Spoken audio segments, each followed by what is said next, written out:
Nous sommes de retour avec un nouvel intervenant. Je vous présente Florent, policier, qui va nous expliquer son parcours. Je vous laisse vous présenter en quelques mots. Donc bonjour, moi je suis Técher Florent, je suis major de police au SDRF 91, c'est Service départemental du recrutement et de la formation 91. Alors moi je suis formé actuellement pour pouvoir former les policiers adjoints et les gardiens de la paix, pour leur expliquer en fait le sens de métier de policier, pour qu'ils puissent après intervenir sur le terrain.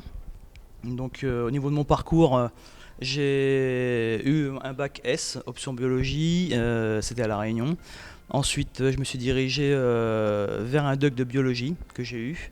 Et après, j'ai voulu rentrer dans la police parce que mes parents étaient tous les deux policiers. Ils me parlaient justement de leur travail. Et donc, ça m'a donné envie de découvrir cette profession. Okay. Et ce qui vous a donné envie de devenir policier, c'est uniquement parce que vos parents étaient policiers ou il y a d'autres choses qui vous ont poussé dans cette direction? Non, c'est que j'entendais effectivement mes parents parler des interventions. En fait, ce qui est bien dans la police, c'est qu'il y a plusieurs métiers. Oui. Donc moi je voulais me spécialiser dans tout ce qui était police aux frontières et j'ai mis du temps à y arriver. Voilà, j'ai commencé en police de proximité dans les cités et par la suite après j'ai fait la bac jour, bac nuit sur les interventions. Après je me suis dit que je voulais changer un petit peu. J'étais en investigation donc en groupe stup pendant 10 ans où j'ai passé le bloc OPJ et donc il y a une diversité. Après, j'ai voulu changer encore. Et là, je suis arrivé en police aux frontières, au niveau d'un centre de rétention, où j'ai appris justement à gérer les personnes qui étaient en situation irrégulière et qu'on devait renvoyer dans leur pays. Okay. Et là, depuis février, je suis au SDRF 91. Ok, donc c'est récent quand même C'est récent. Votre poste. Okay. Et quelle est la facette qui vous a le plus plu pour l'instant dans votre métier?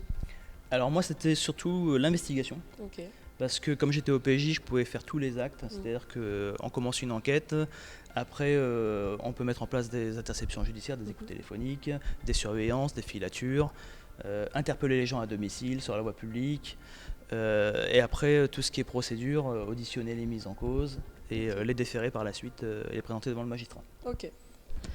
Donc la prochaine question que j'aurai à vous poser, c'est quelle est la situation qui vous a humainement le plus marqué dans votre carrière?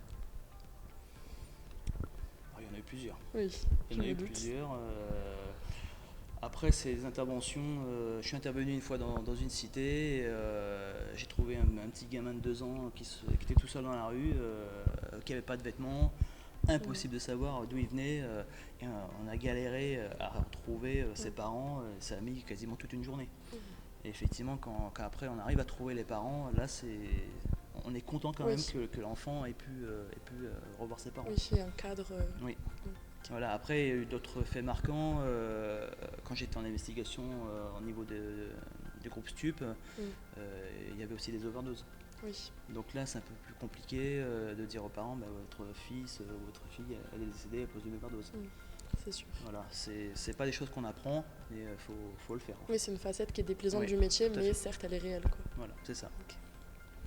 Ensuite, on aimerait savoir comment vous gérez votre stress ou les émotions fortes liées à certaines interventions que vous pouvez faire.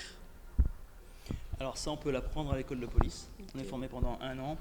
Donc on a des techniques d'intervention, des techniques de relaxation, ça s'appelle le TOP, technique d'optimisation du potentiel. On nous apprend justement à gérer notre stress. C'est de la relaxation, c'est des techniques de respiration. Et ça s'apprend, faut le faire au fur et à mesure. Okay. Voilà, c'est actualisé régulièrement. Oui, et vous vous en servez souvent quotidiennement? Tout à fait. Okay. Que ce soit pour tout, pour une intervention, avant d'intervenir, on se remémore en fait les gestes qu'on doit faire. C'est comme les pilotes de F1, c'est pareil. Ils se remémorent. Après, on a aussi une image mentale de bien-être pour savoir en fait, pour réussir à se relaxer ça soit n'importe où, sur un conflit. Voilà, donc avant d'intervenir, il faut le faire. Ok. Et est-ce que vous ressentez dans votre travail une certaine tension population-police et comment vous la gérez? Alors ça peut arriver effectivement. Après, je pense qu'il faut vraiment prôner le dialogue. Voilà. Moi, j'étais au centre de rétention. Il y avait des tensions avec les retenus en zone de vie. Ça sert à rien de s'énerver. Il faut discuter. Les gens, des fois, ils veulent juste se faire écouter. Donc voilà, faut écouter, discuter avec eux et après, ça se passe bien. Okay. Voilà. Et est-ce que pour terminer, vous aurez un conseil ou plusieurs conseils à donner à certains étudiants qui souhaiteraient s'orienter vers ce secteur? Je pense qu'il faut passer le pas. Voilà, comme je l'ai dit, gardien de la paix, il y a plein de professions dedans. On rentre, on fait 1 an d'école Et après, c'est différents métiers, tout ce qui est drone, cynophile, équestre, CRS, police secours. Il y a tous les métiers. Donc il y aura toujours, si ça ne vous plaît pas au niveau d'une filière, vous pouvez changer régulièrement, il n'y a pas de souci. Ok. Bon, bah, je vous remercie pour cet entretien et merci d'avoir répondu à nos questions. Merci. Je vous souhaite une bonne journée.